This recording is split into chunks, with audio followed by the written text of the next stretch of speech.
오늘은 레위기 25장 1절에서 22절까지 말씀 보겠습니다.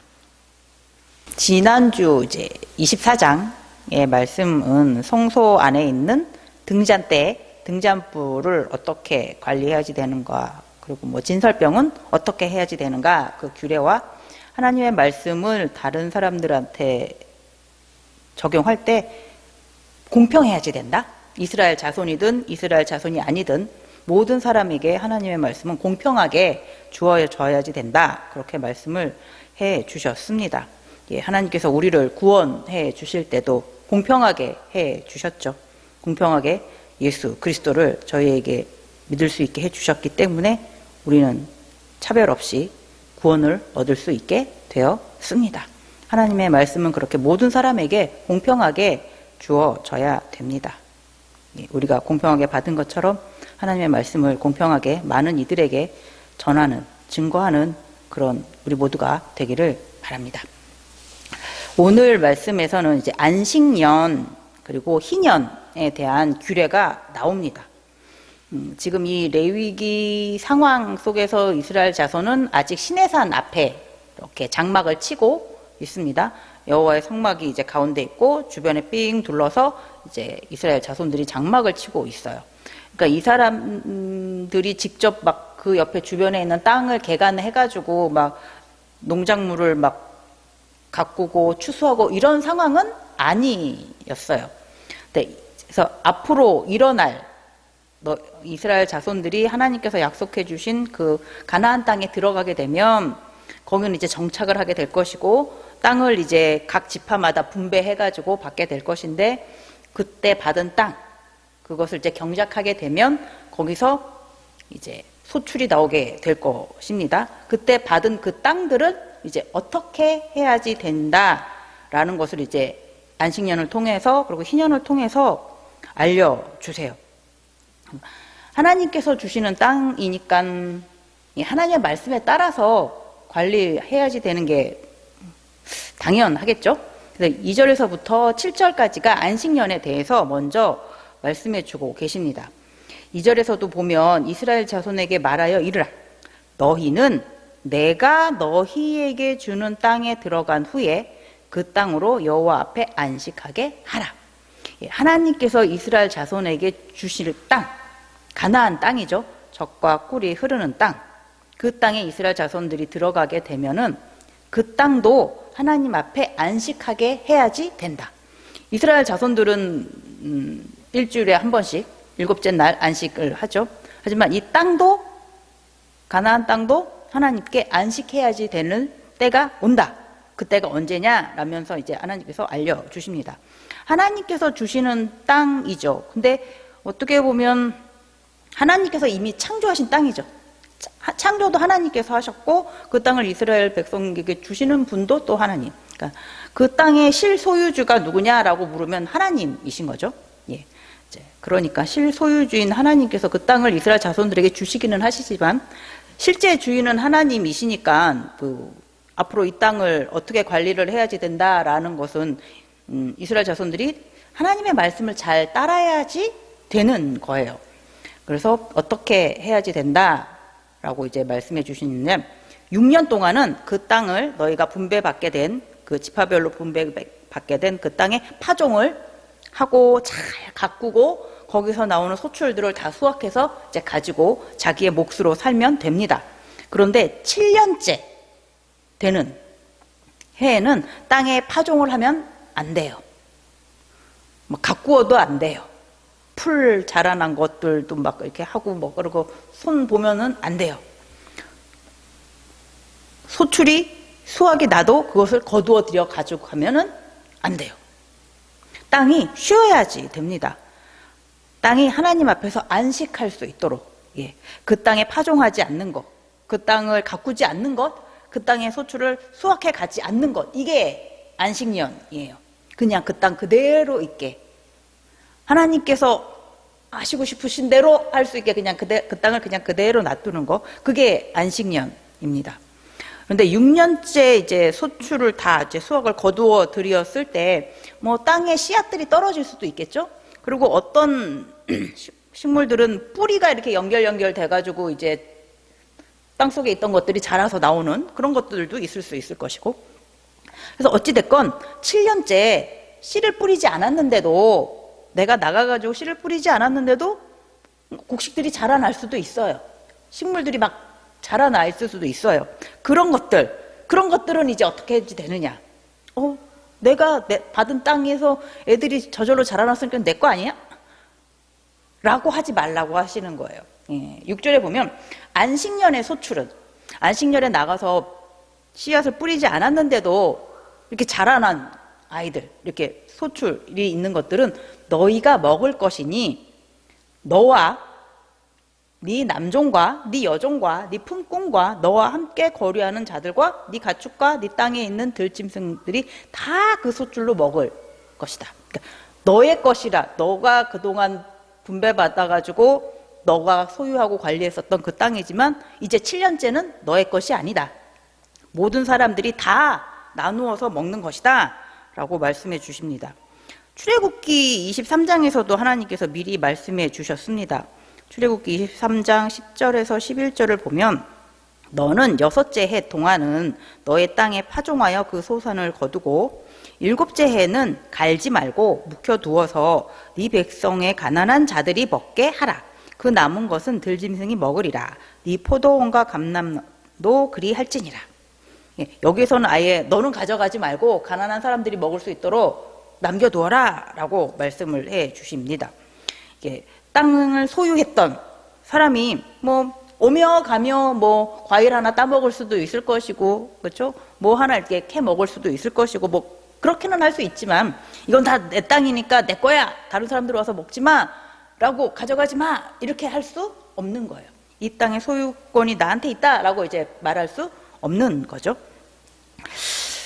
그런데 7년째 이렇게 자연적으로 남아있던 씨앗이나 뿌리에서 이렇게 자라난 이런 것들이 있다 할지라도 사람이 직접 막 씨 뿌리고 막 가꾸고 밭 메고 이렇게 해가지고 자라난 것들과 이렇게 비교를 하다 보면 아무래도 그렇게 남아있는 씨앗에서 남아있는 뿌리에서 자라난 것들이 그렇게까지 막 풍성하게 마늘 치는 되기는 어렵겠죠? 그렇죠? 이거는 그냥 인생 경험을 해보신 걸로 봐서, 그렇죠? 사람이 직접 수고해가지고 밤매가지고 막 가꾸어가지고 수확하는 거 하고 그냥 자연적으로 씨앗이 떨어지고 뿌리가 번져가지고 나오는 것하고의 그 수확량은 틀림없이 사람이 수고해가지고 거두어들인 것이 더 많을 것입니다. 그런데 하나님은 이렇게 땅에 떨어져 있던 씨앗들이 그리고 뿌리에서 자라난, 저절로 이렇게 자라난 그 안식년에 자라난 그 소출들을 남종도 먹고 여종도 먹고 품꾼도 먹고 거류민도 먹고 가축도 먹고 들짐승도 먹으라고 하시는 거예요. 다 나누어 먹으라고 하시는 거예요. 그게 먹을 양이 될까요? 그리고 그 땅을 그동안 이제 가꾸어 또 분배받았던 그 소유하고 있었던 사람도 먹고, 이걸 하루도 아니고 한 달도 아니고 1년을 꼭 먹으라고 하시는 거예요. 이런만큼 양이 될까요? 그렇죠? 20절을 한번 보겠습니다. 궁금해서 누가 이렇게 질문을 할 것이다 라고 하나님께서 미리 말씀해 주셨어요. 20절에 보면 만일 너희가 말하기를 우리가 만일 7째 해에 심지도 못하고 소출을 거두지도 못하면 우리가 무엇을 먹으리요 하겠으나. 그쵸? 7째 해에 소출을 거둬들일 양이 확 줄어들 텐데 그러면 우리는 그때 무엇을 먹고 삽니까? 하나님 하고 질문을 하는 거예요. 하나님은 그 자연적으로 남아있던 것들이 자라난 것을 나누어 먹어라 라고 하시면 어떻게 그걸 가지고 그 많은 사람들이 다 나누어 먹을 수 있겠어요? 배불리? 그렇죠? 힘들겠죠? 그래서 이렇게 물어볼 거라고 이제 하나님께서 미리 딱 얘기를 해주시죠. 이제 하나님께서 답변을 해주십니다. 21절, 22절 하나님께서 이렇게 하면 된다라고 하십니다. 이제 6째 해에 그러면 이제 봄에 이제 파종을 하고 여름에 가꾸고 이제 가을에 이제 수확을 하게 되겠죠? 그때 이제 가을에 수확할 때 하나님께서 3년치 먹을 양으로 수확을 주시겠다라고 말씀을 하시는 거예요. 그래서 일단 1년치 나왔어요. 여섯째 해에 1년치는 채워졌는데 나머지 2년치가 있잖아요. 그것은 뭐냐면 7년째 안식년 때는 봄에 파종도 못해요. 여름에 가꾸지도 않아요. 그러니까 당연히 가을에 수확할 것도 없겠죠. 그러니까 그 7년째 안식년째 먹어야지 될 것들 이제 2년치가 채워집니다. 하나님께서 아직 3년치를 주신다고 하셨어요. 그러니까 1년치가 더 남아 있어요. 8년째 되는 해에 그때는 이제 파종을 해도 된다라고 하세요. 근데 봄에 파종을 했어요. 여름에 가꿔요. 이제 가을에 수확을 하겠죠? 그런데 봄에 파종을 하지만 가을에 수확할 때까지 먹을 게 없어요. 왜냐면 7년째는 농사를 안 지었으니까 안식년이라서 그쵸? 농사를 안 지었으니까 8년째 되는 해는 파종을 해도 되지만 가을에 수확할 때까지 먹을 게 없어요. 그러니까 그것까지 하나님께서 6년째 해, 안식년 들어가기 전에 6년째 해 미리 다 채워주신다고 하시는 거예요. 근데 어떻게 보면은 2년 반만 채워주셔도 되는 거예요. 이렇게 달수 계산해 보면은 가을까지면 되니까 겨울 것까지 안 주셔도 되니까 어떻게 보면은 2년치나 2년 반치만 주셔도 뭐 괜찮은데 하나님은 아예 3년치를 주신다라고 말씀하세요. 그러니까 그만큼 어떻게 해요? 족하게 3년 동안 쓰기에 족하게 풍성하게 넉넉하게 채워주신다라고 말씀해 주십니다. 이거는 저희가 출애굽기 16장에 만나를 내려주실 때 하나님의 그 말씀과 많이 닮았습니다. 출애굽기 16장 29절에도 볼지어다 여호와가 너희에게 안식일을 주므로 여섯째 날에는 이틀 양식을 너희에게 주는 것이니 너희는 각기 처소에 있고 일곱째 날에는 아무도 그의 처소에서 나오지 말지니라 라고 하나님께서 만나를 주실 땐 여섯째 날에는 그 다음날 일곱째 날에 먹을 것까지 이틀치를 주셨습니다. 그것처럼 안식년에는 하나님께서 여섯째 해에 일곱째 해에 먹을 것과 그 다음 여덟째 해 수확할 때까지 굶을 수 없으니까요. 그것까지 다 주신다라고 하시는 거예요. 그러니까 만나의 경우에는 왜냐하면 8일째 거를 안 주시는 이유는 왜냐면 아침에 나가면 주워올 수 있으니까요. 쉽죠. 그러니까 아침에 나가면 주워올 수 있으니까 만나는 8일치 거를 안 주셔도 되지만 이 안식년의 경우에는 이거는 아침에 나가서 주워올 수 있는 그런 것이 아니잖아요. 봄에 나가가지고 씨 뿌려 놓고 여름에 가꾸고 가을 돼서야 수확하는 거니까 이거는 만나보다는 시간이 길게 필요한 것이니까 이게 그 1년치를 더 하나님께서 여섯째 해에 미리 채워서 주신다라고 말씀해 주십니다. 신명기 11장 14절 15절에 보면 여호와께서 너희의 땅에 이른 비 늦은 비를 적당한 때에 내리시리니 너희가 곡식과 포도주와 기름을 얻을 것이요 또 가축을 위하여 들에 풀이 나게 하시리니 네가 먹고 배부를 것이라. 예, 곡식과 과일을 풍성하게 이렇게 자라날 수 있게 하는 것은 사람이 땀 흘려서 수고해서 그렇게 되는 것도 있지만 적당한 시기에 필요한 딱 그 시기에 비도 와야지 되고요. 햇빛 양도 적당해야지 되고요. 바람도 살랑살랑 적당하게 불어야지 되고요. 벌도 날아와야지 되고 나비도 날아와야지 되고. 예, 저희 집 베란다에서는 꽃들이 안 피고 다 죽습니다. 벌과 나비가 안 와서. 예, 햇빛만 가지고는 안 되는 것 같아요. 물이랑 햇빛만 가지고 가는 건 아닌 것 같아요. 꽃들이 잘 안 펴요. 저희 집에서 엄마가 꽃 좋아해서 꽃 화분을 굉장히 많이 심었는데 다 죽어서 다 보내드리고 이제 그냥 풀만 자라고 있습니다. 식물이 자라는 것은 곡식이 자라는 것은 사람의 수고만 가지고는 되는 게 아니더라고요. 예. 정성? 뭐 사랑해? 진짜 그것까지 했어요. 그것까지 해봤습니다. 근데 안 되더라고요. 하나님께서 필요한 시기에 비도 내려주셔야지 되고 햇빛도 내려주셔야지 되고 바람도 불어주셔야지 되고 벌도 보내고 나비도 보내주셔야지 됩니다.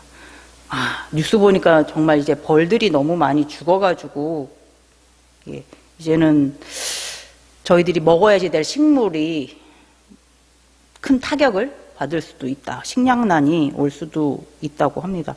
그런 쪽은 전혀 생각을 못 해봤는데 정말 벌이 죽는 것이 앞으로 우리가 먹고 사는 문제에 이렇게 큰 영향이 될 수 있구나 라는 걸 깨닫게 되니까 참 세상의 질서가 참 놀랍다라는 생각을 뉴스 보고 한 적이 있습니다. 그 모든 것들이 필요한 시기에 적당하게 하나님께서 공급해 주셔야지만 가능한 겁니다. 하나님께서 이 계절에 자라나게 하시는 그 모든 질서대로 이루어져야지만 풍성하게 저희가 수확을 얻을 수 있습니다. 절대적인 하나님의 은혜가 있어야 되는 것입니다. 그렇기 때문에 6일째 이틀치의 양식의 만나를 하나님이 주신 것처럼 6년째 소출을 할 때 하나님께서는 3년 동안 먹을 것을 아주 충분히 풍족하게 주실 수 있는 분이십니다. 그리고 이제 가난한 자들, 종들, 품꾼들, 거류민들도 굶지 않기 위해선 이렇게 안식년에 이렇게 저절로 자라난 이 소출들을 충분히 먹을 수 있도록 하려면 손대지 않았지만 많이 자라게 되겠죠? 근데 이것도 풍성히 자랄 수 있도록 하나님께서는 충분히 하실 수 있는 분이십니다. 하나님께서 아마 풍성히 자라게 하셔서 가난한 자들과 종들, 품꾼들, 거류민들도 굶지 않을 수 있도록 가축과 들짐승도 충분히 먹을 수 있도록 하나님께서 그렇게 은혜를 내려 주셨으리라 믿습니다. 2절의 말씀에서처럼 여호와 앞에 안식하라. 땅도 여호와 앞에 안식하라. 그리고 여호와께 대한 안식일이라. 땅도 하나님의 것으로 구별을 해야지 된다라고 하십니다. 하나님께서 주신 땅, 하나님의 것이죠. 그것을 잘 기억하라라는 말씀입니다. 안식일이 하나님의 것으로 구별해서 저희가 거룩하게 지켜야지 되는 것처럼 안식년도 하나님의 것으로 구별해서 거룩하게 지켜야 됩니다. 성도에게 이 안식년과 같은 안식일은 바로 주일이죠. 저희에게 주어져 있는 이 주일 구별하여서 하나님께 거룩하게 드리면 하나님께서 반드시 우리의 필요를 따라서 채워주실 것을 반드시 채워주시리라 믿습니다. 이틀치를 더해서 채워주실 수도 있고 여기 말씀에서처럼 3년치를 더해서 풍족하게 채워주실 수도 있으실 것이고 주일을 거룩하게 구별하여서 하나님께 드리는 우리 모두가 되기를 바랍니다. 레위기 25장 8절에서 22절까지는 이제 희년에 대해서 알려주세요. 희년은 안식년을 7번 더하는 49년째 7월 10일 날 시작이 됩니다. 7월 10일은 혹시 기억이 나시나요? 속죄일이에요. 이게 지금 달력상 7월 10일이 아니라 이 당시 유대 달력상 7월 10일. 지금 우리가 사용하는 계절로 보면은 가을이에요. 9월이랑 10월쯤 되는 그때 그 49년째 7월 10일 속죄일 날 뿔라파를 전국에 다 불라라고 하세요. 오늘은 속죄일이지만 오늘은 49년째 속죄일이기 때문에 오늘은 희년이 시작되는 날입니다 라고 이제 뿔라파를 다 불라고 하십니다. 희년이 시작되는 날, 그리고 50년째 되는 해가 바로 희년입니다. 하나님께서 그날은 거룩하게 해야 한다, 구별하라 라고 하십니다. 10절에 보면 너희는 50년째 해를 거룩하게 하여 그 땅에 있는 모든 주민을 위하여 자유를 공포하라. 그 땅에 있는 모든 주민에게 자유를 선언하라고 하십니다. 모든 매여 있던 자들이 자유를 얻게 됩니다. 뒤에 25장 54절에 보면은 그가 이같이 속량되지 못하면 희년에 이르러는 그와 그의 자녀가 자유하리니. 종으로 매여 있었던 자들은 희년이 되면은 모두 자유를 얻게 됩니다. 사정상 형편이 어렵게 되어가지고 종으로 있게 된 자들이 희년이 되면은 모두 이방인이든지 이스라엘 자손 중에 있던 사람이든지 모두 다 자유를 얻게 됩니다. 그런데 만약에 그 중에 저는 그냥 이 집이 너무 좋습니다. 저는 그냥 이 집에서 계속 이분을 주인으로 모시고 종으로 살고 싶습니다. 만약에 그런 사람이 있으면 그러면 이제 그 사람을 데리고 제사장에게 가가지고 이제 그렇게 그 사람의 말을 하고 그 사람은 이제 표시로 귀를 뚫어요. 그래서 이 사람은 평생 이 집의 종으로 이제 있게 되는 거죠. 그럴 수도 있어요. 그럴 수도 있지만 대부분의 사람이 그렇지는 않았을 것 같습니다. 다 희년이 되면 종으로 매여 있던 자들이 이제 자유를 얻게 되는, 해방되는 그 기쁨을 다 누렸을 것입니다. 희년에는 자유를 얻게 됩니다. 그래서 너희는 각각 자기의 소유지로 돌아가며 각각 자기의 가족에게로 돌아갈지며. 이제 흩어져 있었던 가족이 있다면 모여가지고 다시 사는 거죠. 같이 살려면 땅이 있어야죠. 집이 있어야죠. 근데 이스라엘 자손 같은 경우에는 원래 하나님께서 각 지파별로 그리고 각 가족별로 나눠주신 그 분배받은 땅이 있잖아요. 그 땅으로 돌아가는 거예요. 근데 이 땅이 없어가지고 종이 되었을 텐데 종에서 해방되어서 나오면 그 땅도 돌아와 있는 거예요. 왜냐하면 이 땅도 가져갔던 사람이 다시 돌려주는 거예요. 이 사람한테. 종되었던 사람한테. 만약에 이 땅을 돈이 없어서 돈에 팔았다 할지라도 희년, 50년이 되면 다시 돌려주는 거예요. 종된 이 사람한테. 만약에 저당 잡혀 있던 땅이면 그것도 다시 돌려주는 것이고. 하여튼 원래대로 다시 돌아오는 거야. 내 거가 되는 거예요. 하나님께서 원래 나에게 주셨던 것이라면 다시 나의 것으로. 내가 종으로 매여 있었다면 나도 원래 나로, 자유한 나로 돌아오고 내 땅도 원래 내 거로 다시 돌아오고. 상상만 해보세요. 얼마나 기쁜 일이에요. 예, 너무너무 희년을 직접 경험해 본 사람이라면 너무너무 하나님은 정말 멋진 분이야 라고 그냥 저절로 막 매일매일 찬송하면서 살았을 것이라고 상상이 갑니다. 자, 그런데 이 50년째 해의 희년은 안식년이에요. 11절 보면 그 50년째 해는 너희의 희년이니 너희는 파종하지 말며 스스로 난 것을 거두지 말며 가꾸지 아니한 포도를 거두지 말라. 이는 희년이니 너희에게 거룩함이니라. 너희는 밭의 소출을 먹으리라. 자기 땅을 이제 얻었지만 안식년이에요. 그 땅에 파종할 수 없어요. 파종하고 가꾸고 수확해낼 수 없어요. 이제 큰일이에요. 그러면 뭐 먹고 살아요?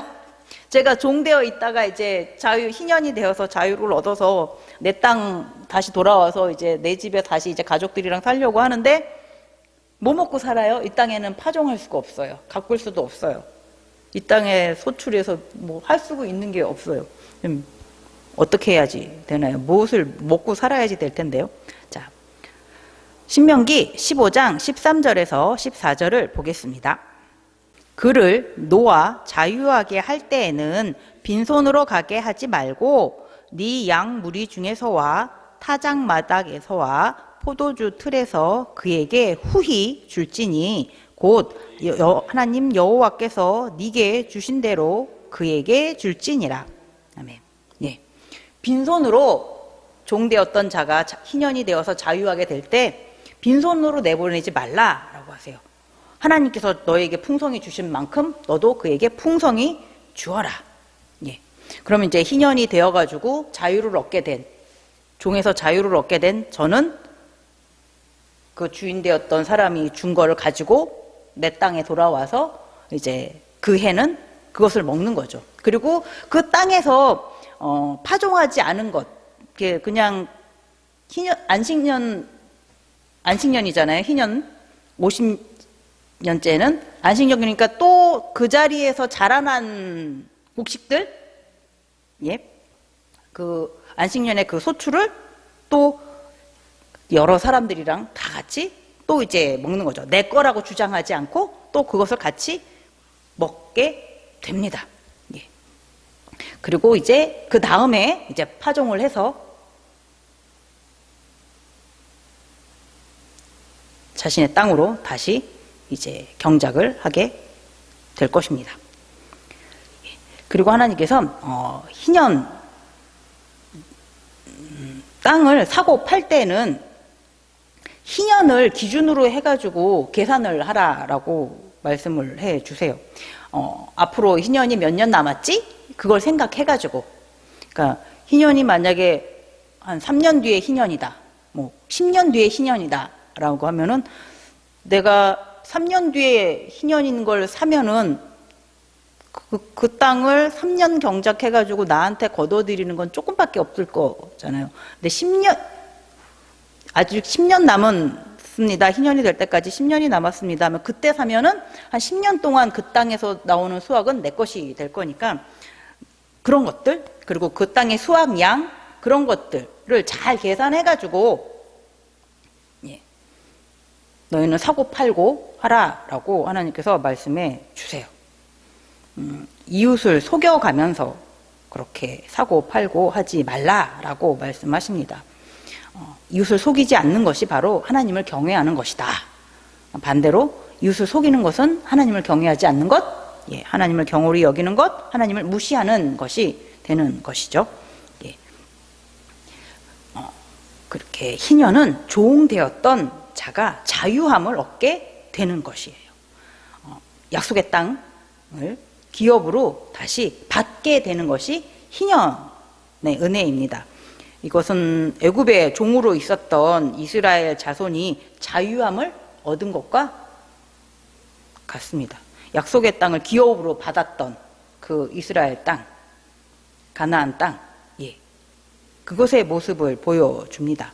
희년을 통하여서는 구원의 하나님, 이스라엘 자손의 하나님의 은혜가 얼마나 크고 놀라운 것인가라는 것을 확실하게 깨달을 수 있게 됩니다. 그런데 이렇게 하나님께서 주신 이 희년의 규례, 이것을 잘 지켜야만 합니다. 18절에 보면은 하나님께서 너희는 내 규례를 행하며 내 법도를 지켜 행하라. 그리하면 너희가 그 땅에 안전하게 거주할 것이라. 땅은 그것의 열매를 내리니 너희가 배불리 먹고 거기 안전하게 거주하리라. 예. 하나님의 규례대로 안식년을 잘 지키고 희년을 잘 지키고 그리고 또 다른 하나님께서 주셨던 그 말씀들을 잘 지키면 하나님은 너희에게 주신 그 땅에서 하나님께서 주신 그 땅에서 너희가 안전하게 거주할 것이고 그 땅에서 나오는 소출들로 가지고 너희는 배부르게 잘 먹으면서 지낼 수 있을 것이다 라고 말씀해 주세요.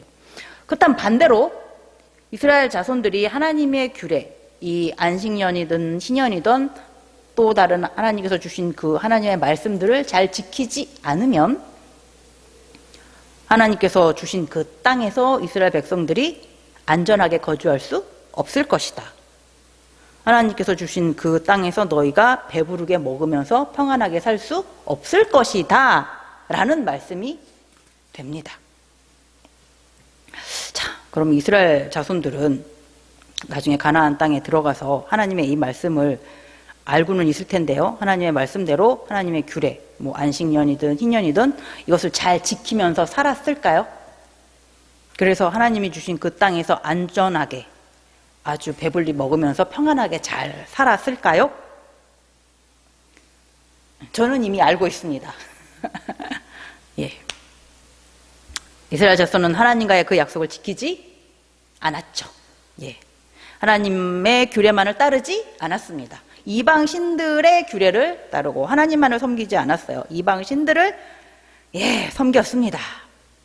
예. 그래서 하나님께서 하신 말씀처럼 하나님은 또 약속을 칼같이 지키시는 분이셔서 하나님은 이 약속의 말씀처럼 하나님의 말씀을 따르지 않은 이스라엘 자손들을 하나님께서 주신 그 약속의 땅, 가나안 땅에서 안전하게 계속 거주할 수 없도록 하셨어요. 하나님께서 주신 그 젖과 꿀이 흐르는 땅에서 배불리 먹고 편안하게 살 수 없도록 하셨어요. 이렇게 약속을 하셨으니까 약속대로 하나님은 이렇게 하셨습니다. 그래서 북쪽 이스라엘은 기원전 722년에 아수르에 의해서 멸망당하고 남쪽 유다는 기원전 586년에 바벨론에 의해서 멸망당하고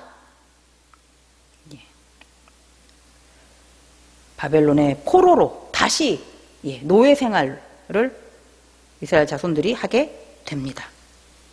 그래서 그 가나안 땅은 70년 동안 이제 안식을 얻게 되죠.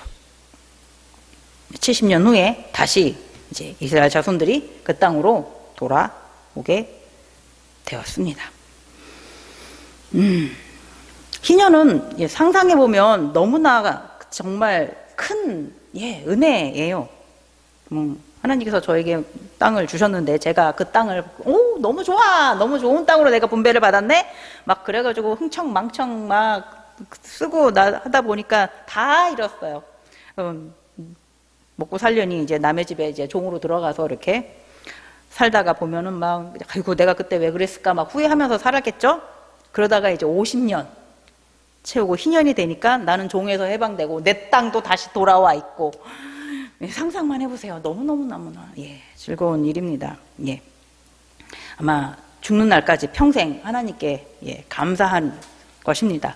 희년은 그렇게 종의 삶에서 자유를 해방을 주신 하나님께 감사하는 그런 시간입니다. 애굽의 종살이에서 구원해 주신 하나님의 은혜를 다시 한번 기억하라는 하나님의 말씀입니다. 하나님께서 주신 땅에서 하나님께서 먹을 것을 주시고 안전하게 지켜 주실 것이다 라는 것을 믿는다면 안식년도 하나님의 말씀대로 구별하여서 하나님께 드릴 수 있어야 됩니다. 내가 땀 흘려서 수고하는 것은만은 그래서 이것은 나의 것이야 라고 나의 힘을, 나의 땀을, 나의 수고를 의지하는 것이 아니라 내가 수고하지 않아도 내가 땀 흘리지 않았어도 나를 구원하신 나의 하나님께서 채워주실 것이라는 것을 믿는 것, 그렇게 하나님의 사랑과 은혜를 믿는 것이 바로 안식년입니다. 그런데 이 희년은 속죄일의 시작을 합니다. 속죄일은 하나님께 우리의 죄를 다 고백하는 날이죠.